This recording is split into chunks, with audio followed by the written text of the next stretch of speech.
Hello friends, welcome back to my YouTube channel. तो आज हम डिस्कस करने वाले हैं एमएसएमई सेक्शन 43BH का जो कंप्लायंस करना है फॉर द फाइनेंशियल ईयर 23-24 के लिए।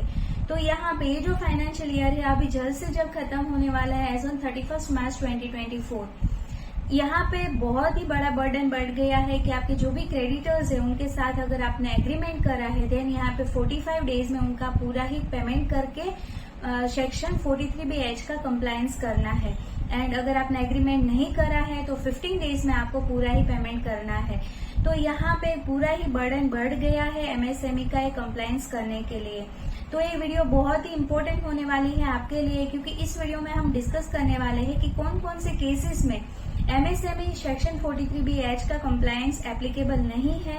साथ ही साथ बहुत ही वेरी इंपॉर्टेंट पॉइंट इस वीडियो में डिस्कस करने वाले हैं जो आपको बहुत ही हेल्पफुल रहने वाले हैं। आपका बहुत ही एक टेंशन कम होने वाला है इस वीडियो से।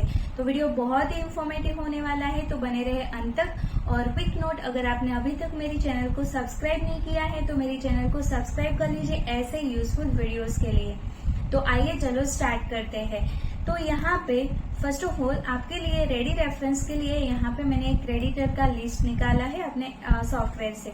आप जो भी सॉफ्टवेयर यूज करते हो उनके हिसाब से आपका पूरा ही क्रेडिटर का लिस्ट आप एक्सपोर्ट करके पूरा ही एनालिसिस करना है। तो फर्स्ट पॉइंट अभी डिस्कस करते हैं, not applicable in certain cases में। First point, not applicable on opening balance. मतलब आपका जो क्रेडिटर का पूरा ही लिस्ट है वो आपको पूरा ही चेकआउट करना है। एंड देन ओपनिंग बैलेंस है, जो भी ओपनिंग बैलेंस है यहाँ पे एमएसएमई 43BH का कंप्लायंस नहीं करना है। दैट मीन्स से सपोज कि यहाँ पे पूरा ही एक ओपनिंग बैलेंस 3 लाख थी क्रेडिटर्स की, वो सेम कंटिन्यू पूरे साल हुई है एंड एज ऑन 31 मार्च 2024 को भी वही बैलेंस कंटिन्यू है। तो यहाँ पे 3 लाख पे एमएसएमई मतलब 45 डेज का पूरा ही कंप्लायंस नहीं करना है। मतलब यहाँ पे अगर आपने इनका पेमेंट ओपनिंग बैलेंस का पेमेंट विद इन 45 डेज में नहीं करा है तो यहाँ पे 43BH का कंप्लायंस एप्लीकेबल नहीं है। तो फर्स्ट पॉइंट है, जो भी आपके क्रेडिटर्स हैं उनके ओपनिंग बैलेंस पे एप्लीकेबल नहीं है। सेकेंड है, if your creditor is not registered under MSME. Simple सा पॉइंट है, अगर एमएसएमई में रजिस्टर्ड ही नहीं है तो यहाँ पे कंप्लायंस की बात ही नहीं आती है। बट यहाँ पे ये देखना बहुत ही इंपॉर्टेंट है कि अगर रजिस्टर्ड है तो रजिस्टर्ड है वो आपको कैसे पता चलेगा। तो यहाँ पे फर्स्ट ऑफ ऑल आपको आपके क्रेडिटर्स से उनका उद्यम रजिस्ट्रेशन सर्टिफिकेट लेना है। एंड देन उनका उद्यम रजिस्ट्रेशन सर्टिफिकेट जो नंबर है उनसे उनका स्टेटस चेक करना है। उनका स्टेटस मतलब आपके क्रेडिटर्स का स्टेटस आपको कैसे चेक करना है, ऑन द बेसिस ऑफ उद्यम रजिस्ट्रेशन नंबर के बेसिस पे। उनके लिए डिटेल वीडियो मेरी चैनल पे अवेलेबल है, मैं लिंक डिस्क्रिप्शन बॉक्स में डाल दूंगी, आप जरूर चेकआउट कर सकते हो। तो यहाँ पे वंस आप उद्यम रजिस्ट्रेशन सर्टिफिकेट नंबर से उनका स्टेटस चेक करते हो तो यहाँ पे आपको पता चलेगा कि 3 टाइप है, माइक्रो, स्मॉल एंड मीडियम। तो मीडियम जो एंटरप्राइजेस है वो यहाँ पे कवर नहीं होते हैं अंडर 43BH के कंप्लायंस में। And micro and small enterprise में एप्लीकेबल है। मतलब माइक्रो एंड स्मॉल कवर होते हैं, मीडियम यहाँ पे एंटरप्राइजेस कवर नहीं होते हैं। देन वेरी इंपॉर्टेंट है, if your creditors are traders है देन यहाँ पे एप्लीकेबल नहीं है। मैन्युफैक्चरर एंड सर्विस प्रोवाइडर के लिए यहाँ पे एप्लीकेबल है, ट्रेडर्स के लिए एप्लीकेबल नहीं है। और यहाँ पे ऐसा भी है कि एमएसएमई में लोन पर्पज के लिए मतलब जैसे आप मतलब चेक करोगे स्टेटस देन वहां पे लिखा ही है कि रजिस्टर्ड एज अ ट्रेडर, तो यहाँ पे एप्लीकेबल नहीं है। फोर पॉइंट हमने डिस्कस की, opening balance not registered under MSME, medium enterprises को एप्लीकेबल नहीं है एंड ट्रेडर को एप्लीकेबल नहीं है अगर आपके क्रेडिटर्स है तो। देन फिफ्थ पॉइंट है, if you bought fix asset और capital goods from creditors. Very important है, क्योंकि यहाँ पे आपको फर्स्ट ऑफ ऑल ये देखना है कि आपने कोई माल सामान खरीदा है या कोई आपने सर्विस ली है, जो आपका बिजनेस का एक्सपेंस है वो आपने एक्सपेंस P&L डेबिट किया है, देन वो आपका एक्सपेंस है। बट यहाँ पे फिक्स असेट और कैपिटल गुड्स आप P&L में डेबिट ही नहीं करते हो, आपका पूरा ही वो कैपिटल पार्ट है।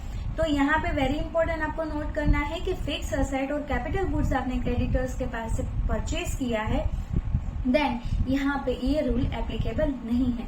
वेरी इंपॉर्टेंट है, क्योंकि ये हमारा एक्सपेंस ही नहीं है, कैपिटल है, देन यहाँ पे एप्लीकेबिलिटी की बात ही नहीं है। 6 पॉइंट है, वेरी इंपॉर्टेंट है, if you are filing your ITR under section 44AD, मतलब आपका ऑडिट नहीं हो रहा है देन यहाँ पे आप रिटर्न जो फाइल कर रहे हो 44 AD के अंदर फाइल कर रहे हो। देन यहाँ पे MSME एक्ट 43BH का कंप्लायंस नहीं करना है। तो ये 6 पॉइंट है, वेरी इंपॉर्टेंट पॉइंट है। इतने सारे केसेस में MSME एक्ट का ये 43BH का कंप्लायंस एप्लीकेबल नहीं है।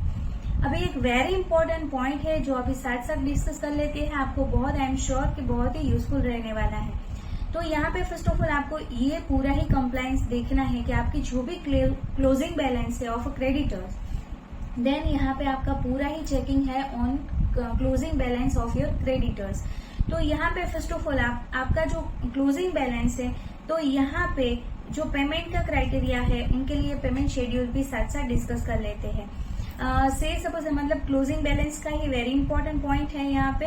तो बिल डेट यहाँ पे है 1 Jan 2024 बिल डेट है, एंड यहाँ पे मान के चलते हैं कि आपने एग्रीमेंट करके रखा है। देन यहाँ पे 45 डेज का टाइम पीरियड आपको मिल जाएगा। आपकी ड्यू डेट आएगी 15th of Feb, 1 जनवरी के हिसाब से आएगी आपकी 15th of Feb due date. आपने actual payment before the due date करा है, देन डिडक्शन आपको फाइनेंशियल ईयर 23-24 में मिल जाएगा। वेरी इंपॉर्टेंट है, आपको बिल डेट से लेकर due date and actual payment की डेट को यहाँ पे पूरा ही कंसिडर करना है एंड देन डिसाइड करना है कि यहाँ पे कौन से साल में ये अलाउ होगा। देन सेकेंड पॉइंट है कि बिल डेट है 28 मार्च, 45 डेज का पीरियड मिल जाएगा। बिल की जो ड्यू डेट है वो 4 मई 2024 है, एंड आपने before the due date actual payment कर दिया है, मतलब जो एक्चुअल पेमेंट डेट है वो बिफोर ड्यू डेट है, देन यहाँ पे आपको सेम फाइनेंशियल ईयर में आपको डिडक्शन मिल जाएगा। अभी ये वेरी इंपॉर्टेंट पॉइंट डिस्कस करते हैं। यहाँ पे क्या हुआ है कि बिल डेट है वो 5th Feb है एंड ड्यू डेट है 21 मार्च एंड देन एक्चुअल पेमेंट करा है आपने 30 मार्च 2024 को।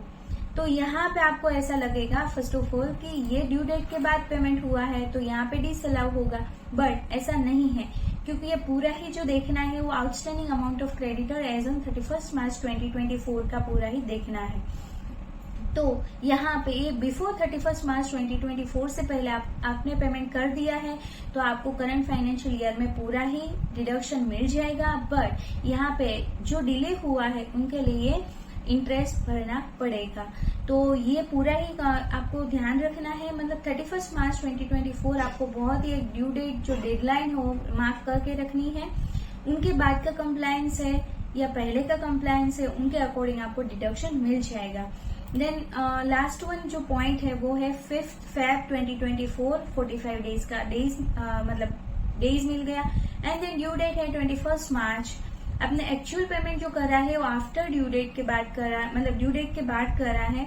देन यहाँ पे ऐसा हुआ कि जो एक्सपेंस है वो आपको डिडक्शन अलाउ होगा इन नेक्स्ट फाइनेंशियल ईयर, मतलब जो साल में आपने पूरा ही MSME 43BH का कंप्लायंस किया है उस साल में आपको उनका डिडक्शन मिलेगा।